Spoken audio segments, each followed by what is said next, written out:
السلام عليكم ورحمة الله وبركاته. أهلا ومرحبا بكم في قناة حسن رضوان التعليمية.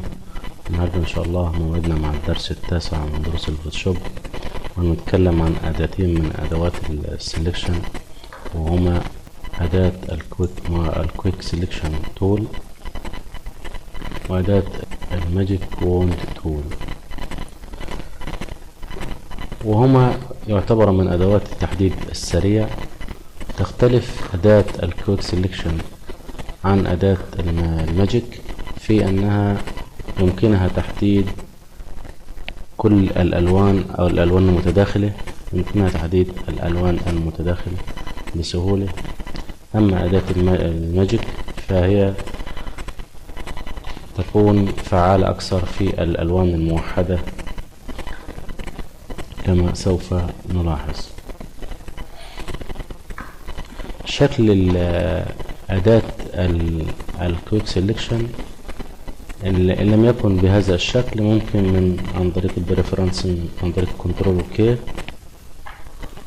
من كورسورز نختار نورمال بروش تايب عشان يديني الشكل الأداة، يكون شكل الفرشة زي ما موجود معانا. ممكن اني اكبر او اصغر حجم الفرشة حسب احتياج العمل. لو انا هحدد مساحات كبيرة بخلي الفرشة حجمها كبير فبتحدد مسافات كبيرة، او بصغر حجم الفرشة عشان تحدد معايا بدقة شديدة. بختار من هنا، بختار السايز والهاردنس نخليها 100، والسبيسنج مش محتاجينها اصلا دلوقتي، دي هنحتاجها في البينتنج في الرسم. فبختار من هنا حجم الفرشة، او ممكن عن طريق حرف الدال وحرف الجيم. حرف الدال ضغط على حرف الدال بتكبر الفرشة، والضغط على حرف الجيم بتصغر من لوحة المفاتيح، بتصغر الفرشة حسب احتياجك في العمل. وعشان احدد بأداة الكويك سيلكشن بضغط واشد فبتحدد معاي، وافضل ضاغط واشد وامر على الاجزاء اللي انا عايز احددها فبتحدد بكل سهولة، وأداة تتميز بسرعة في التحديد. بعد ما احدد بشوف اذا كان التحديد بتاعي دقيق ولا لا، اكبر واشوف التحديد ان لم يكن دقيق بظبطه. فهنا مثلا بنلاقي التحديد دخل شوية على الصورة، فانا بعمل ازالة من هذا التحديد او طرح منه عن طريق زي ما اتعلمنا، عن طريق الضغط على مفتاح Alt من لوحة المفاتيح، فبيتحول الأداة بدل ما هي أداة الإضافة أو Add to Selection بتحول إلى أداة للطرح من التحديد. لما أضغط على مفتاح Alt من لوحة المفاتيح تحولت إلى أداة للطرح، وبضغط وبشد بحرك الفرشة فبلاقي إنه بيحصل عملية حذف من التحديد. بضغط على المسطرة عشان اجيب الهاند واسحب الصورة واشوف باقي الاجزاء. لو الاداة انا حاسة هتحدد معي كمية كبيرة بصغرها، كل ما بصغرها بتلاقي التحديد بيكون اقل، واضغط على مفتاح Alt عشان احذف من التحديد، واضغط واشد على الصورة واشوف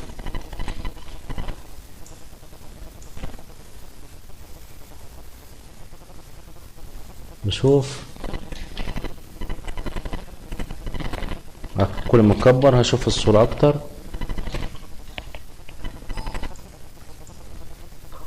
كده عندي انا التحديد اللي عندي هو حددت الجزء اللي خارج الصورة مش الداخل الصورة. يعني عشان تعرف نفسك انهي جزء انت محدده بالظبط، دوس على مفتاح كنترول من لوحة المفاتيح بيديني اداة الموف، شوف الجزء اللي عليه المقص هو الجزء اللي انا لو عملت كنترول وجي وخدت نسخة هاخد الجزء من بره. انا طبعا عايز صورة البنت الصغيرة، فطبعا هعمل عكس للتحديد او انفيرس، وده ممكن يتم عن طريق سيلكت وبعمل انفيرس او عكس للتحديد، وممكن عن طريق شيفت وكنترول واي. ولازم نتعلم نستخدم اختصارات لوحة المفاتيح، واختار انفيرس فبيديني التحديد على الصورة الداخلية. طبعا لو ضغطنا على مفتاح كنترول هنلاقي انه المقص والمؤشر اصبحوا على الصورة الداخلية. ممكن اختار اني اعمل فيزر، بعدين هنتعلم ونعرف يعني ايه فيزر. ممكن اختار ان انا اعمل فيزر عن طريق شيفت واف 6، واختار اعمل فيزر 1 أو 2 عشان يديني نعومة في الحواف، واضغط اوكي، واخد بعد كده نسخة من هذا التحديد عن طريق كنترول وجي. اصبح عندي لما اخفي اللاير الباك جراوند هشوف انه التحديد تم بكل سهولة وبكل بساطة عن طريق اداة الكويك سيلكشن. ممكن بعد كده بستخدم الصورة اللي انا اخدت منها لاير دي واخدت منها نسخة، استخدمها عن طريق ان انا احطها في منظر تاني او في صورة اخرى بالشكل ده مثلا، وبيكون في منظر افضل او في شكل افضل من الاول. طبعا ممكن اعدل على الصورة دي زي ما انا عايز، لو حبيت اكبر او اصغر او اظبط زي ما انا عايز في الصورة اللي عندي. ممكن نعدل عليها بشكل افضل، بس احنا الهدف ان احنا نشرح ازاي ممكن نستخدم اداة الكويك سيلكشن في التحديد بكل سهولة وكل يسر. بالنسبة لأداة الماجيك ووند هنشرحها في الجزء الثاني من الدرس. والسلام عليكم ورحمة الله وبركاته.